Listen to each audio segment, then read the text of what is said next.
السلام عليكم، يسعد مساكم. مساء الفل والرضا والرزق على احلى متابعين في الدنيا. اخباركم عاملين ايه؟ يا رب نكون في احسن حال واحسن صحه. ورجعت لكم بيوم جديد وفيديو جديد. بس يلا بينا قبل ما نبدا فيديو النهارده نقول صلوا على الحبيب عشان قلبك يطيب عليه افضل الصلاه والسلام. كمان اقول يدوم عزك، يدوم عزك اللي بتعملوا لايك وتشتركي في القناه، يدوم عزك اللي بتكتبي تعليق حلو جو زين. ربنا يبارك فيكم يا رب. عيلتي هتكبر بيكم وليكم، هتكون عيله كبيره جو جوي. هي يوميات الصعيد وعوايد. بشكركم على تعليقاتكم وعلى كلامكم الحلو. ربنا يدومكم نعمة في حياتي يا رب. مبدئيا كده انا بسجل الفيديو بره الحمام مش في الحمام، عشان ما تقولوش بتصلي على النبي يا ام مريم. انا الفيديو بسجله وبعمل له مونتاج بقى فيما بعد يعني. النهارده يوم حلو كده، يوم كله طاقة إيجابية كله حب كده. ربنا يجعل جمعة مباركة علينا وعلى الأمة الإسلامية، وكل سنة وانتم طيبين. خلاص هانت عيد نجرب كده. ربنا يجعل أيامنا كلها فرح وعيد وسعادة. ما دام جبنا سيرة الفرح والعيد والسعادة نقول كل أم بتشوفني ربنا يدومك نعمة في حياتنا يا أمي، ما نتحرمش من وجودك يا رب. اللهم آمين يا رب العالمين. أو حد يكون يزعل أمه طبعا ده ما فيش إن شاء الله بإذن الله تعالى. ربنا يهدي ولادنا كلنا، اللهم امين يا رب العالمين. اي حد والديه متوفيين الصدقه والدعاء وقرايه القران هي اجمل هديه نقدمها لهم في حياتهم، وبعد ما ماتهم ما نقدر نوفي عظمه والدينا علينا.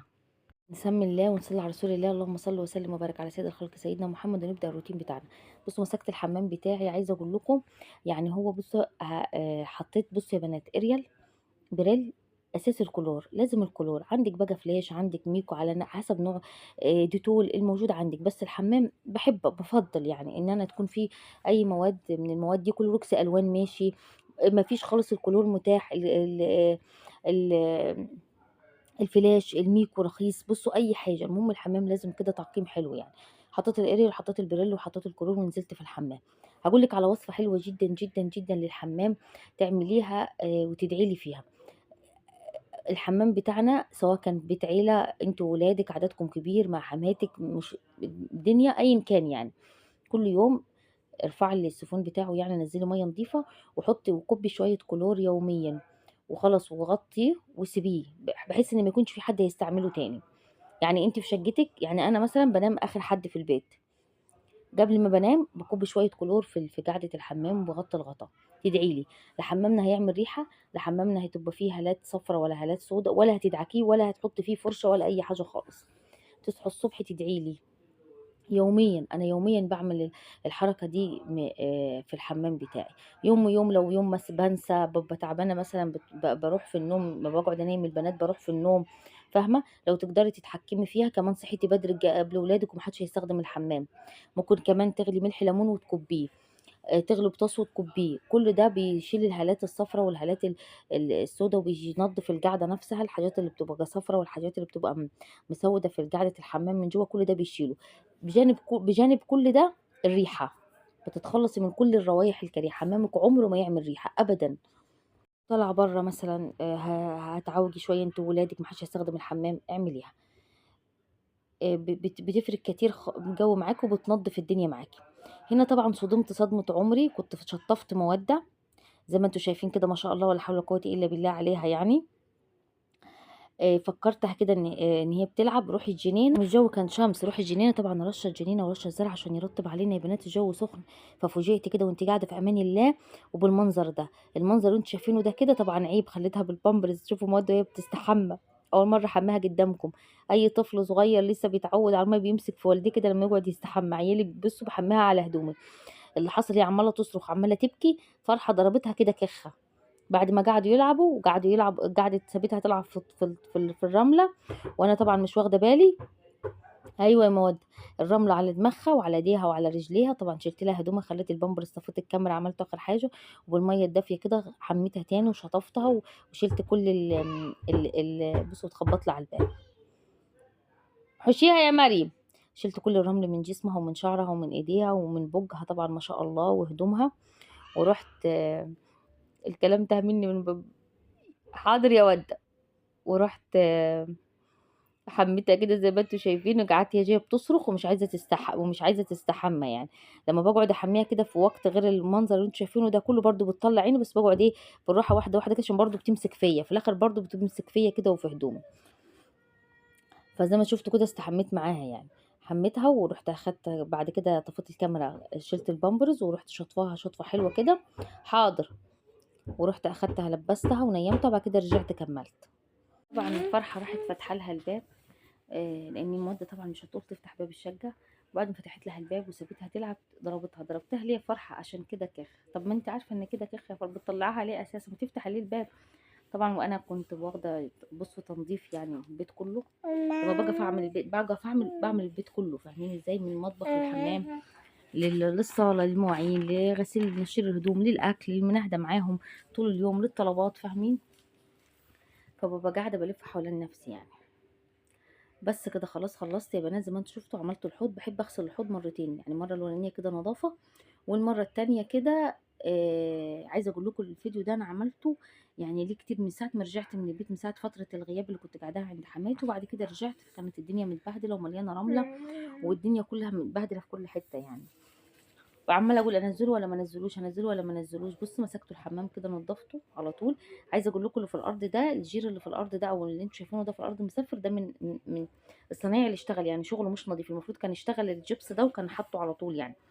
كل شويه بشيل منه شويه يعني ان هو متعب شويه وانا بشيله. غسلت الحوض كده اديته مرتين كده بالسلك والاريال والبريل والكلور عشان ينضف معايا. وغسلت السيراميك كله. بصوا غسلت السيراميك كله يا بنات من اوله لاخره عشان ينور معايا عشان يبقى نضيف برضه. دايما يعني من تصويره من غير تصوير انا دايما بغسله ودايما بعمله. بدعكه على طول بالسلك والكلور والاريال والبريل. مش متاح عندي بغسل بالكلور. بملى جردل الاريال كده.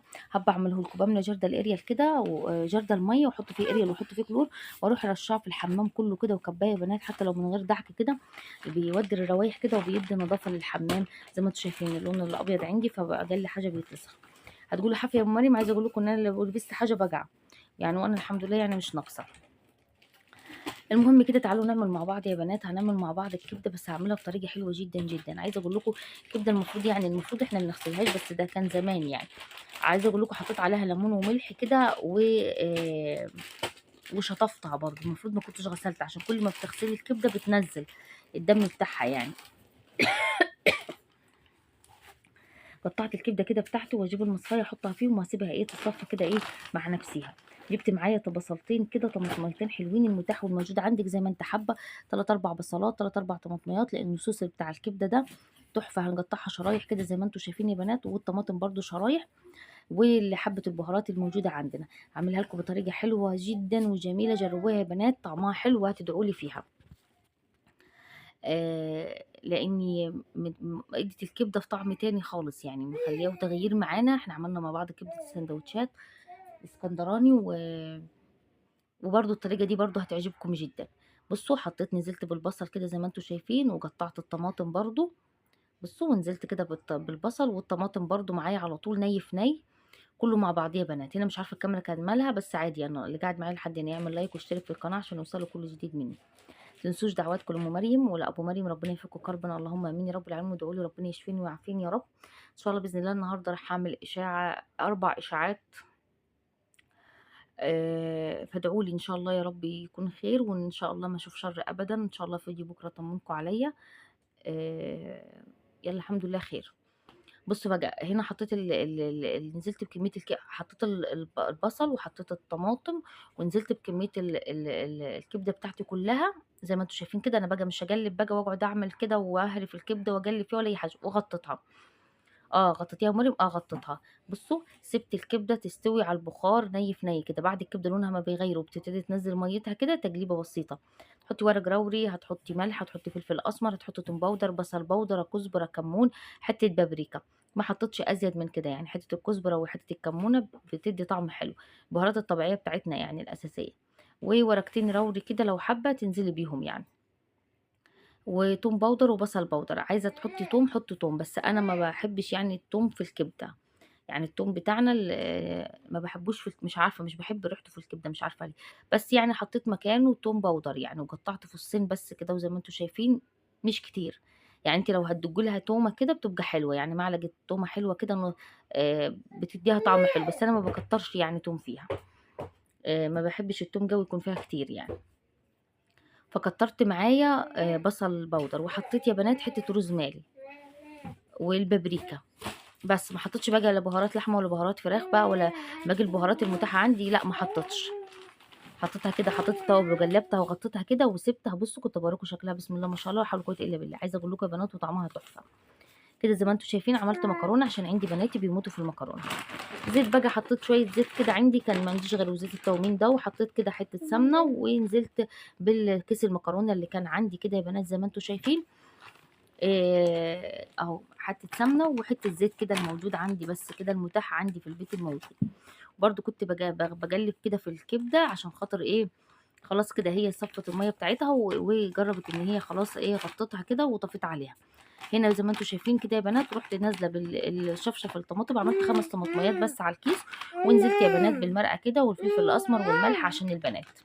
بس يا مواد، حاضر، بس يا مواد دلع. وحطيت الملح والفلفل الاسمر بتاعي والمرقه كده عشان خاطر البنات بيموتوا في المكرونه، وبيحبوا يعني ان هم ايه، ياكلوها بالهنا وبالهنا على صحتهم يعني. بحط 2 مرق علشان عندي البنات بيحبوا هو بكده يعني، وابو مريم برضو لما يكون موجود معانا بيحب كده. هنا بصوا كده الشكل النهائي، انا ما قلتش ده حلو، من الشكل النهائي كده للكبده بتاعي واليوم بتاعي. يا رب يكون عجبكم يا بنات. ما تنسوش تعملوا لايك وتعملوا اشتراك. كان عندي رز سخنته برضو وحطيته عشان تبقوا عارفين، وكان عندي طبق ملوخيه برضو سخنته وحطيته، كان عندي بواجه اكل حطيتها، وحطيت المكرونه وحطيت شرايح الكبده بتاعتي اللي انا عملتها. عايزه اقول لكم طعمها كان تحفه. دعوة حلوة مني لكل متابعيني، لكل اخواتي، لكل حبايبي اللي واقفين معايا ومساندني بالصحة والستر وراحة البال ورزق يتعجب ليها للسما والأرض. ربنا يرزق كل مشتاق، ربنا يطعم كل محروم، ربنا يديكم ويرضيكم يا رب. ما تنسوش ام مريم من دعواتكم الطيبة. يا رب الفيديو يكون عجبكم يا بنات واداكم طاقة إيجابية. استنوا مني إن شاء الله فيديو قوي جدا بكرة. استودعكم الله الذي لا تضيع ودائعه، واسيبكم في رعاية الله وحفظه مع فيديو جديد مع ألف مليون سلام. عايزة أقول لكم المكرونة اللي اتدلقت دي من مودة بتهبش كده في الأكل يعني. انتوا عارفين لسه صغيرة، بس أنا بحب أقعدها معانا وأكلها من كل الأكل، بس بأكلها أنا، بس هي لازم الطفل يمد إيده. ربنا يخليهم لي ويبارك لي فيهم يا رب. أسيبكم في رعايته وحفظه.